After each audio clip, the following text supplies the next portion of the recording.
The year was 1977, and the boxing world was still reeling from one of the most shocking upsets in sports history.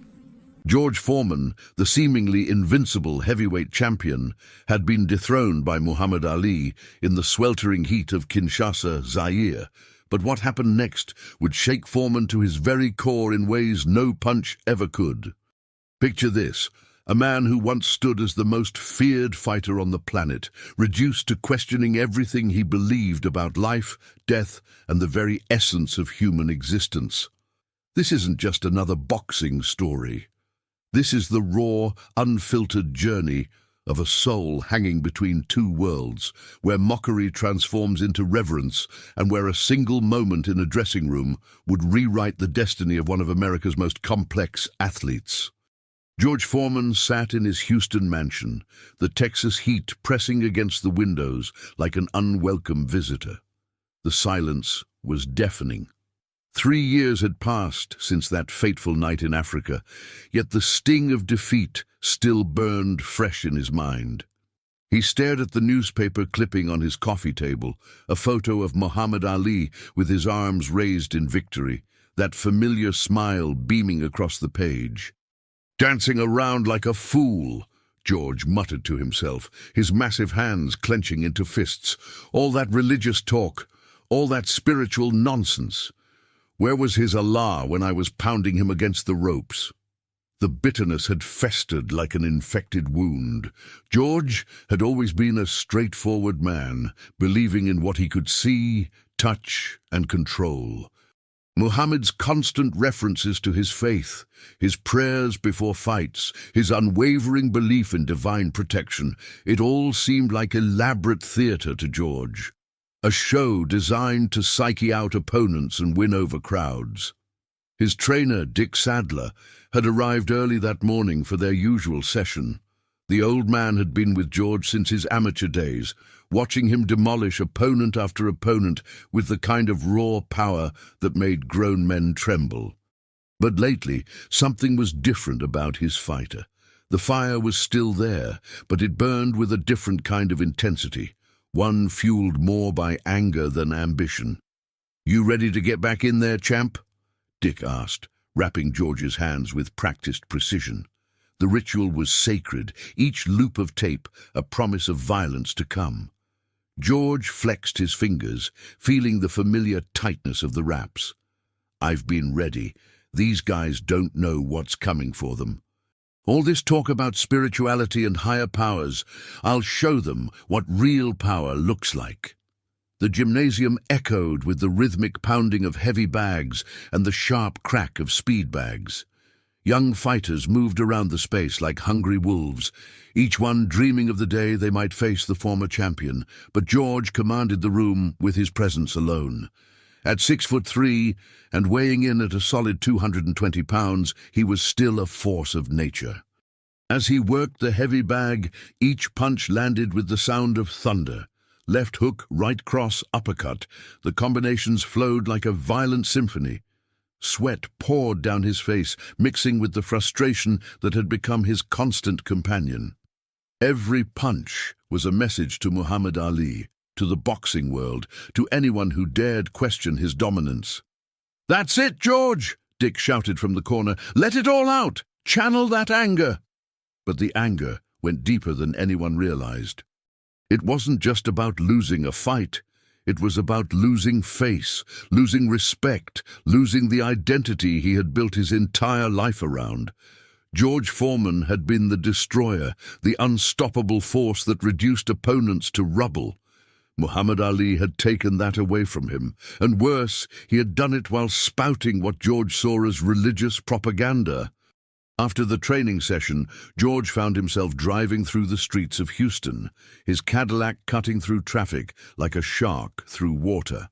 The city sprawled endlessly in all directions, a concrete jungle where dreams were made and broken with equal frequency.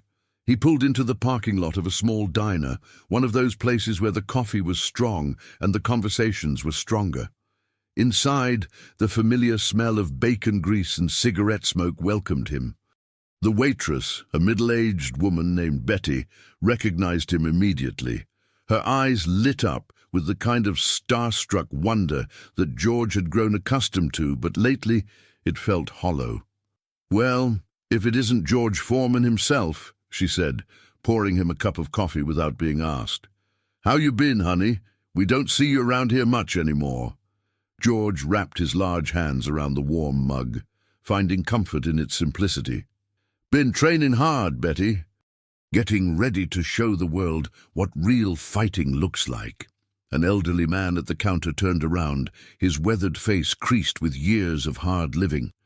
"You talking about that Ali fellow? I heard he's been saying some pretty interesting things about you lately." George's jaw tightened. "What kind of things?" "Oh, you know, about forgiveness and understanding. Says he doesn't hold any grudges against you for some of the things you said about his religion. Pretty classy, if you ask me." The words hit George like a physical blow. Forgiveness, understanding, the very concept seemed foreign to him. In his world, you either won or lost, dominated or submitted. There was no middle ground, no room for the kind of spiritual complexity that Muhammad seemed to embrace so effortlessly. "Classy," George repeated, the word tasting bitter in his mouth. "That's one way to put it." He finished his coffee in silence, paid his bill, and walked back into the Texas heat. The sun was beginning to set, painting the sky in shades of orange and red that reminded him of the fires he had seen in his dreams lately.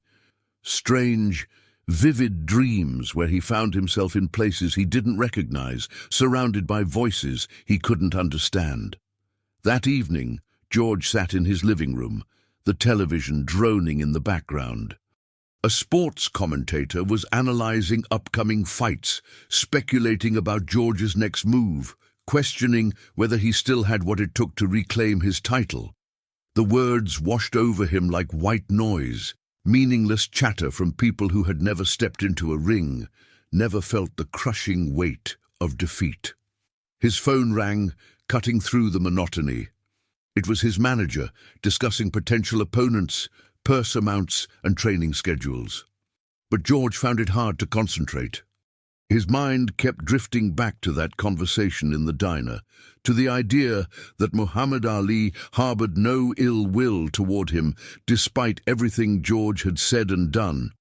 During the build-up to their fight in Zaire, George had been particularly harsh in his criticism of Muhammad's faith. He had called it a weakness, a crutch for someone who couldn't face reality. He had mocked the prayers, the rituals, the unwavering belief in something beyond the physical world. At the time, it had seemed like psychological warfare, a way to get under his opponent's skin. But now, in the quiet of his own home, those words felt different. They felt cruel, unnecessary, born from a place of ignorance rather than strategy. George had always prided himself on being a straightforward man, someone who said what he meant and meant what he said. But had he crossed a line? Had his desire to win blinded him to basic human decency? The questions swirled in his mind as he prepared for bed. Sleep had become elusive lately, filled with restless tossing and turning. When he finally drifted off, the dreams came again, more vivid than before, more unsettling. He found himself in a vast, empty space, calling out for someone, anyone, to answer. But the only response was the echo of his own voice, bouncing back at him like an accusation. The next morning brought news that would change everything. George was scheduled to fight Jimmy Young in Puerto Rico, a bout that was supposed to be a stepping stone back to title contention. Young was a skilled boxer, but not considered a serious threat to someone of George's caliber. It was meant to be a showcase, a reminder to the boxing world that George Foreman was far from finished.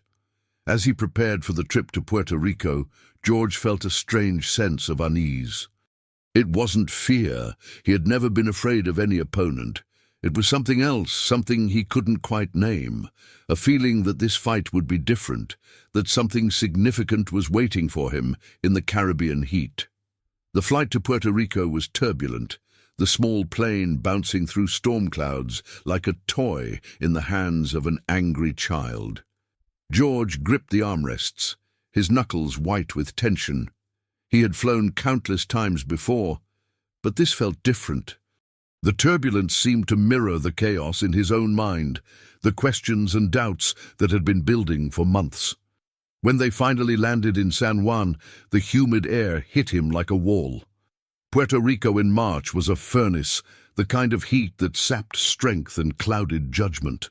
But George had fought in worse conditions. The heat in Zaire had been unbearable, yet he had still managed to make it to the 8th round before Ali's rope-a-dope strategy finally wore him down. The hotel was modest by George's standards, but it would serve its purpose. His team had booked the entire floor, ensuring privacy and security during the final days of preparation. As he settled into his room, George looked out at the ocean, its endless expanse stretching toward the horizon. Somewhere out there, beyond the water, Muhammad Ali was living his life, probably preparing for his own upcoming fights, probably not giving George Foreman a second thought. Training camp in Puerto Rico was intense. The local gym was small and cramped, filled with eager young fighters who watched George's every move with wide-eyed fascination. He worked harder than he had in years, pushing his body to its limits, trying to recapture the devastating form that had made him champion. But something was off. His timing felt slightly delayed, his power not quite as explosive as it once was. Dick Sadler noticed it too, though he kept his concerns to himself. At 38, George was no longer the young destroyer who had terrorized the heavyweight division. Age was an undefeated opponent, and it was beginning to make its presence felt. "You're overthinking it," Dick told him after a particularly frustrating sparring session. "Just go in there and do what you do best. Hit hard, hit often, and don't let up until he's on the canvas." George nodded, but the advice felt hollow. It wasn't that simple anymore. The boxing world had evolved, become more sophisticated, more strategic. Fighters like Muhammad Ali had shown that pure power wasn't always enough, that intelligence and adaptability could overcome brute force. The night before the fight, George lay in his hotel bed, staring at the ceiling fan as it rotated slowly overhead. The sound was hypnotic, a gentle whooshing that should have been soothing but instead seemed ominous. He thought about his career, about the path that had brought him to this moment. From the streets of Houston to Olympic gold, to heavyweight champion to this, a former champion trying to prove he still belonged in the ring.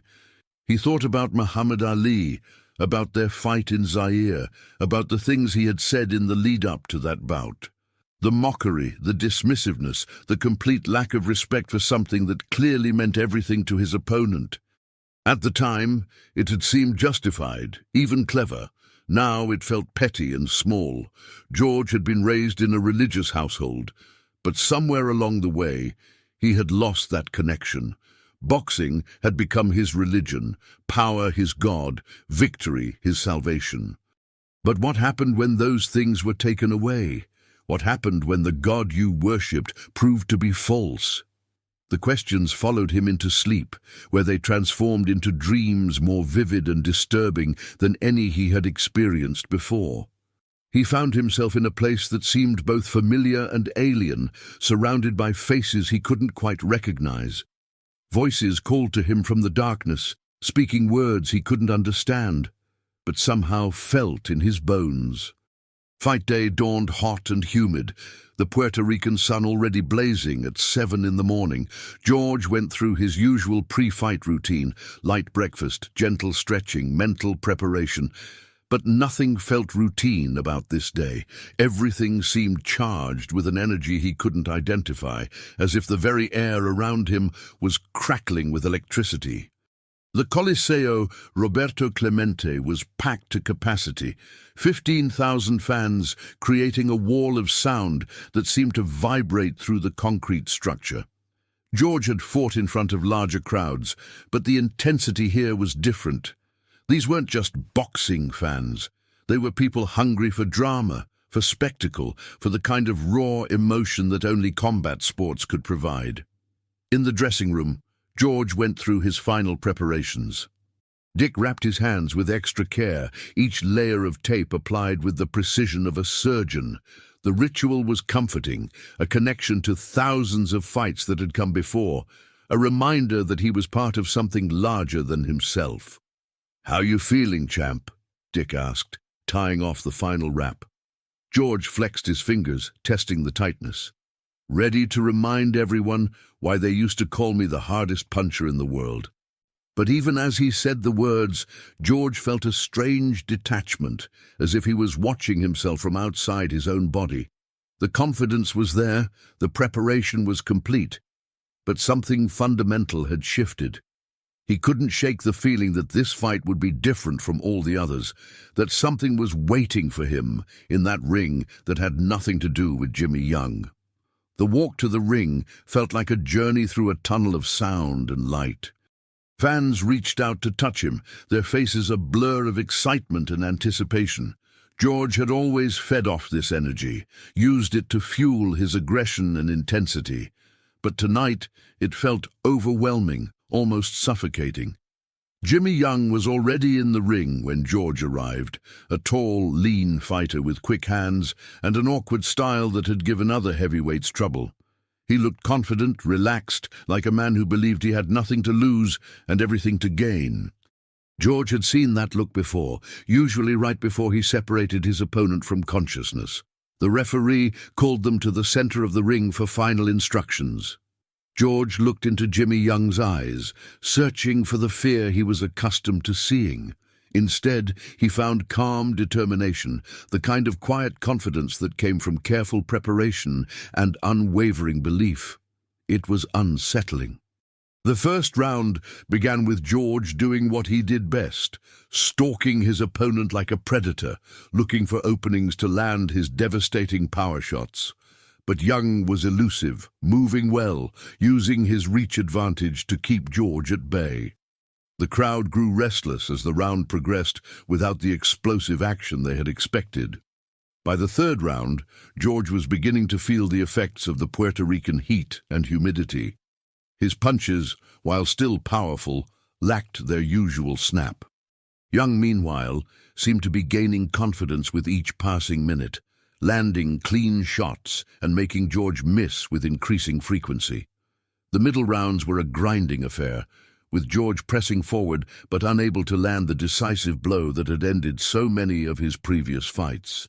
Young's jab was finding its mark consistently, and his movement was keeping him out of range of George's most dangerous weapons. The crowd, initially excited by the prospect of seeing the former champion in action, began to grow restless.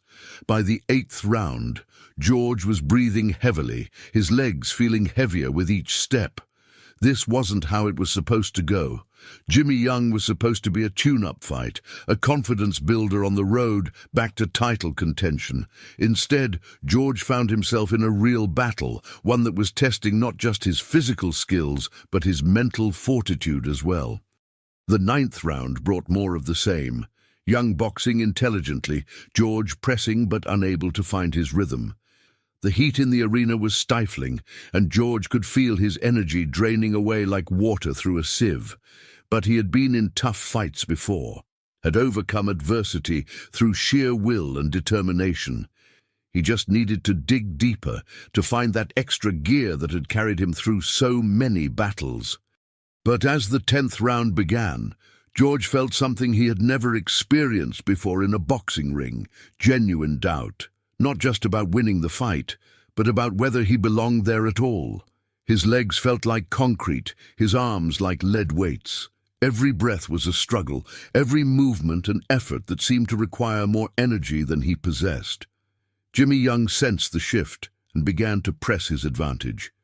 His jab snapped George's head back repeatedly, and his combinations were landing with increasing frequency. The crowd, sensing an upset in the making, began to roar with excitement. George Foreman, the former heavyweight champion of the world, was being outboxed by a journeyman fighter. The final rounds were a blur of exhaustion and frustration. George threw everything he had left at Young, but his punches lacked their former power and precision. Young, meanwhile, continued to box beautifully, staying just out of range of George's desperate attacks while landing clean, scoring shots of his own. When the final bell rang, George knew he had lost. The crowd's reaction confirmed it. They were on their feet, not for him, but for Jimmy Young, the underdog who had just pulled off one of the biggest upsets in recent boxing history. George walked back to his corner on unsteady legs, his world tilting on its axis. The decision was unanimous. Jimmy Young had won a clear victory over the former heavyweight champion. George sat on his stool, staring at the canvas, trying to process what had just happened. This wasn't just a loss. It was a demolition of everything he thought he knew about himself, about his place in the world, about his very identity. In the dressing room afterward, the atmosphere was funeral quiet. Dick Sadler busied himself with packing equipment, avoiding eye contact with his fighter. Other members of George's team spoke in hushed whispers, as if afraid that speaking too loudly might shatter what remained of their champion's confidence. George sat on the bench, still in his boxing trunks, sweat and defeat clinging to him like a second skin. The physical exhaustion was overwhelming, but it was nothing compared to the emotional devastation he felt. At 38, was this how it ended? Not with a bang, but with a whimper outboxed by a fighter most people had never heard of? The questions that had been plaguing him for months now seemed to have answers, and none of them were good. Maybe Muhammad Ali's faith hadn't been weakness after all. Maybe there was something to be said for believing in something greater than yourself, for finding strength in sources beyond physical power and aggression. As George finally stood to shower and change, he felt something shift inside him, not physically but spiritually. It was subtle, almost imperceptible, but it was there. A crack in the armor he had built around his heart, a tiny opening that would soon become something much larger. He didn't know it yet, but this defeat in Puerto Rico was not an ending. It was a beginning. The journey that would transform George Foreman from a bitter, angry fighter into something entirely different was just getting started. And it would begin in the most unlikely of places. A dressing room in Puerto Rico, where a man who had mocked faith was about to discover its true power. The shower water ran cold against his skin, but George barely noticed. His mind was elsewhere, grappling with questions he had never allowed himself to ask before. Questions about purpose, about meaning, about what it truly meant to be strong. The answers would come soon enough, but first he would have to travel to the very edge of existence itself. The dressing room felt like a tomb. George sat motionless on the wooden bench, his massive frame hunched forward, hands clasped between his knees. The defeat against Jimmy Young had stripped away more than just a victory. It had peeled back layers of identity that George had spent decades building.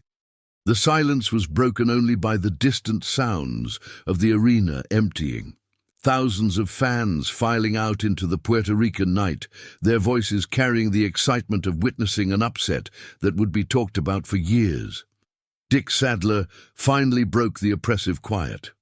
"George, we need to get you looked at by the doctor. You took some hard shots tonight, and with this heat—" But George wasn't listening.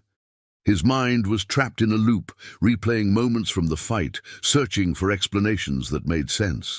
How had he, George Foreman, the man who had demolished Joe Frazier and Ken Norton, been outboxed by Jimmy Young? The questions multiplied like cancer cells, each one more devastating than the last. "I'm fine," George mumbled, though nothing about him suggested fineness. His skin was pale beneath the sweat, and his breathing remained labored, despite the fight being over for nearly an hour. "Just need a minute." The team doctor, a small Puerto Rican man with kind eyes and gentle hands, approached cautiously. Dr. Rodriguez had seen many fighters in various states of defeat, but something about George's condition concerned him. It wasn't just exhaustion. There was something deeper, something that went beyond the physical toll of 12 hard rounds. "Mr. Foreman, I'd like to check your blood pressure and heart rate," Dr. Rodriguez said softly. "The heat and humidity here can be dangerous, especially after such an intense fight." George nodded absently, extending his arm for the blood pressure cuff. The doctor's touch was professional but caring, and for a moment George felt a flicker of something he hadn't experienced in years: vulnerability. Not the kind that came from being hurt in a fight, but the deeper vulnerability of a human being confronting his own mortality. The numbers on the blood pressure monitor made Dr. Rodriguez frown. "Mr. Foreman, your pressure is quite elevated, and your heart rate is still very high.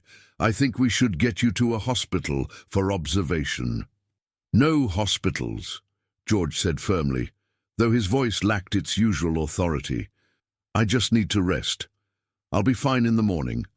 But even as he spoke the words, George felt anything but fine. A strange sensation was building in his chest.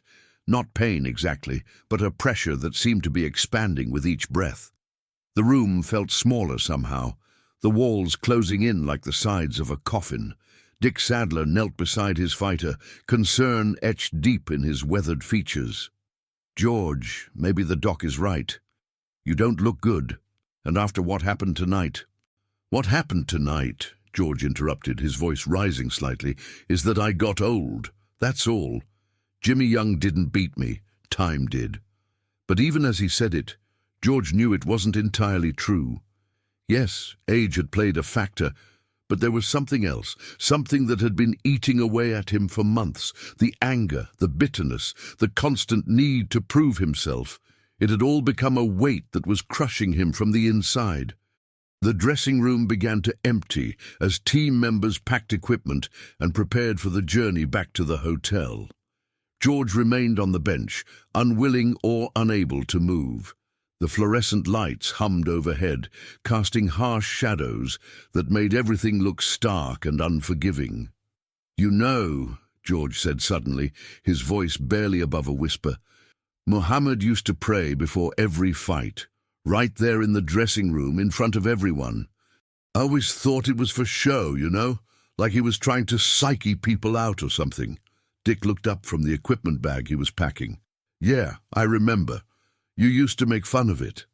"I did," George admitted, shame creeping into his voice.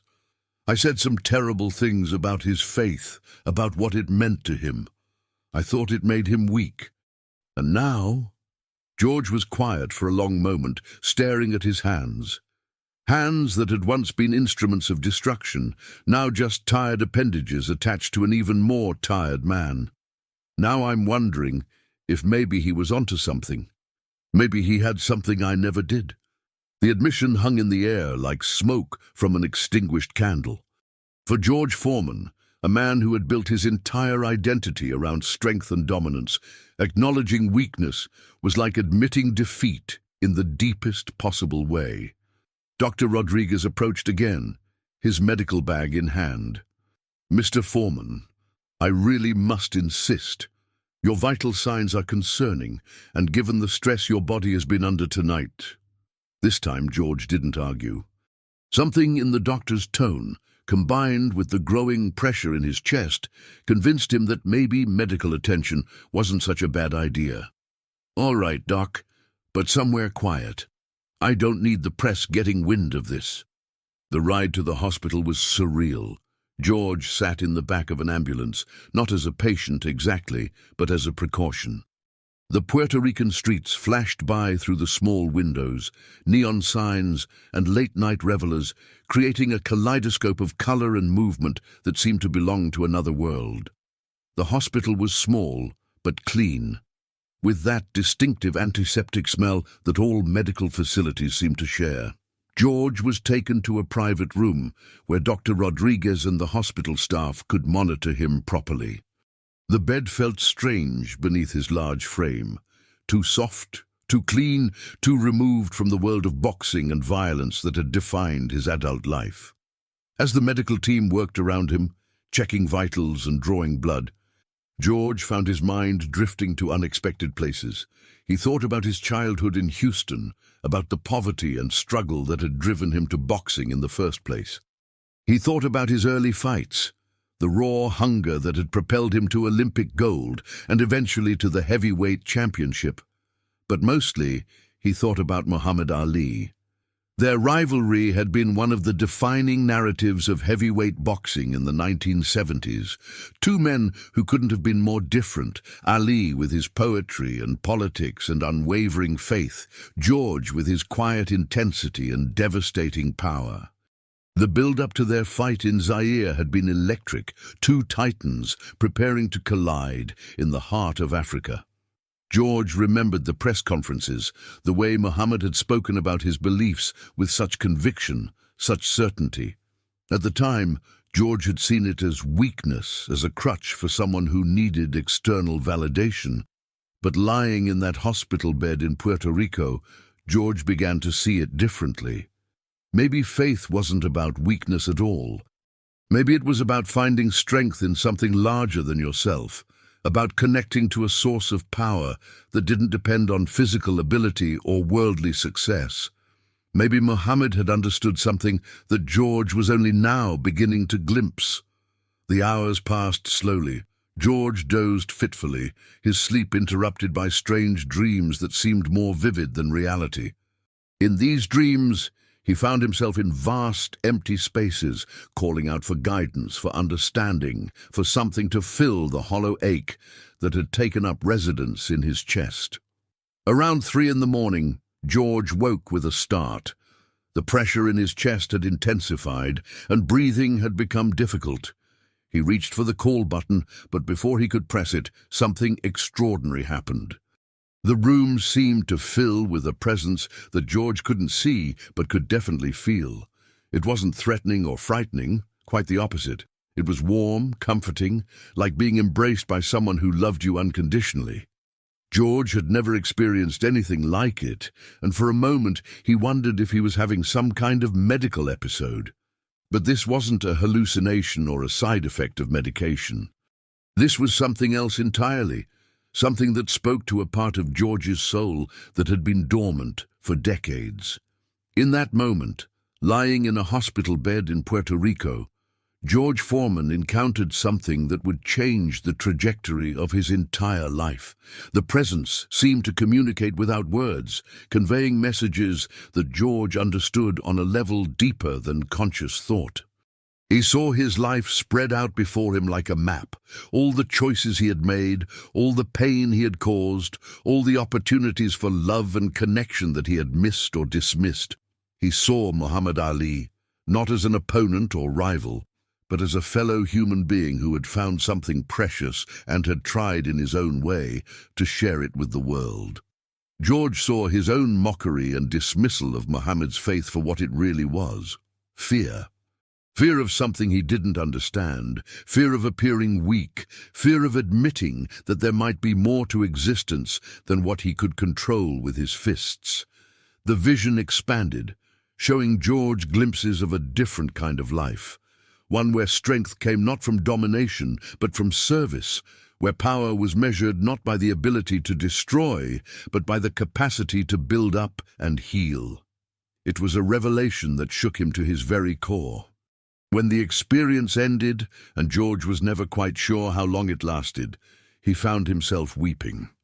Not the tears of defeat or frustration that he had shed after losing fights, but tears of recognition, of homecoming, of finally understanding something that had been missing from his life for far too long.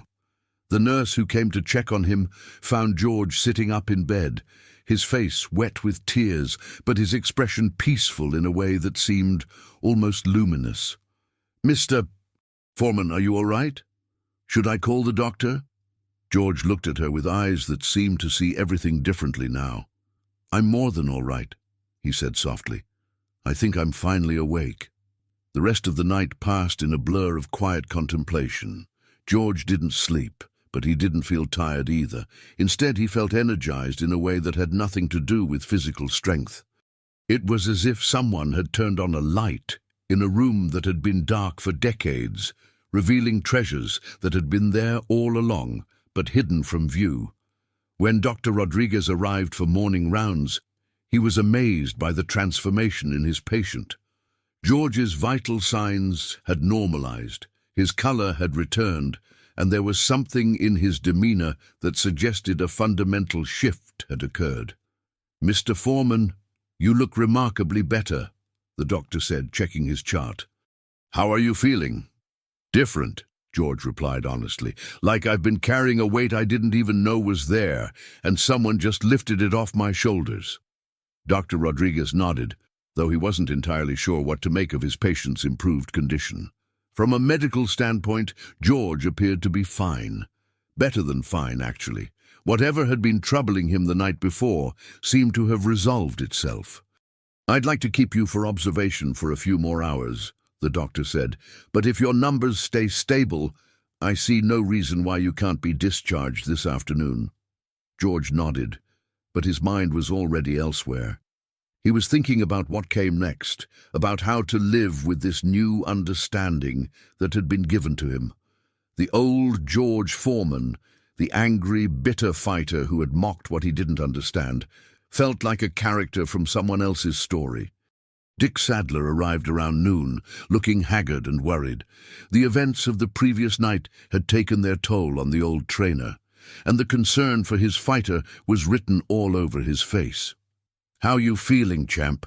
Dick asked, settling into the chair beside George's bed. "Like a new man," George replied, and he meant it literally. "Dick, I need to tell you something, and I need you to listen with an open mind." For the next hour, George recounted his experience from the night before. He spoke about the presence he had felt, the visions he had seen, the profound sense of transformation that had occurred. Dick listened without interruption, his weathered face growing more concerned with each passing minute. "George," Dick said finally, "you took some hard shots last night, and the heat was brutal. Sometimes these things can affect a person's thinking." "This wasn't a concussion, Dick," George said firmly but kindly. "This was something else entirely. Something I can't fully explain, but something I know was real." Dick studied his fighter's face, looking for signs of confusion or disorientation. Instead, he found clarity, peace, and a kind of quiet strength that was different from anything he had seen in George before. "So what does this mean?" Dick asked. "For your career, I mean. For boxing." George was quiet for a long moment, considering the question. "I don't know yet," he admitted. "But I know that whatever comes next, it's going to be different from what came before." The discharge process was routine, but George felt anything but routine as he prepared to leave the hospital. Everything looked the same. The Puerto Rican sunshine, the bustling streets, the familiar faces of his team, but he saw it all through new eyes. The flight back to Houston was quiet. George spent most of the journey staring out the window, watching the Caribbean give way to the Gulf of Mexico, then to the familiar coastline of Texas. With each mile that passed, he felt the weight of his old life trying to reassert itself. But something had fundamentally changed that couldn't be undone. Back in Houston, George retreated to his home, needing time and space to process what had happened to him. The familiar surroundings felt strange now, like artifacts from a previous existence, the trophies, the photographs, the reminders of his boxing career. They all seemed to belong to someone else. He found himself drawn to books he had never read before, exploring ideas about faith, spirituality, and the deeper meaning of existence. The Bible, which had gathered dust on a shelf for years, became a constant companion. George read, with the hunger of a man discovering water after years in the desert. The transformation wasn't immediate or complete. There were moments of doubt, times when the old anger and bitterness tried to resurface. But something fundamental had shifted in Puerto Rico, something that couldn't be reversed or forgotten. Word of George's experience began to spread, first through his inner circle, then to the broader boxing community. Some dismissed it as the delusions of a fighter who had taken too many hard shots. Others saw it as an elaborate publicity stunt. But those closest to George could see that something genuine had occurred. Muhammad Ali, when he heard about George's experience, responded with characteristic grace and understanding. "I always knew George was a good man underneath all that anger," he told reporters. Sometimes it takes a special kind of experience to help a person find their way back to who they really are. The words, when they reached George, moved him to tears. Here was the man he had mocked and belittled, responding to his transformation with nothing but love and acceptance. It was a lesson in forgiveness that George would carry with him for the rest of his life.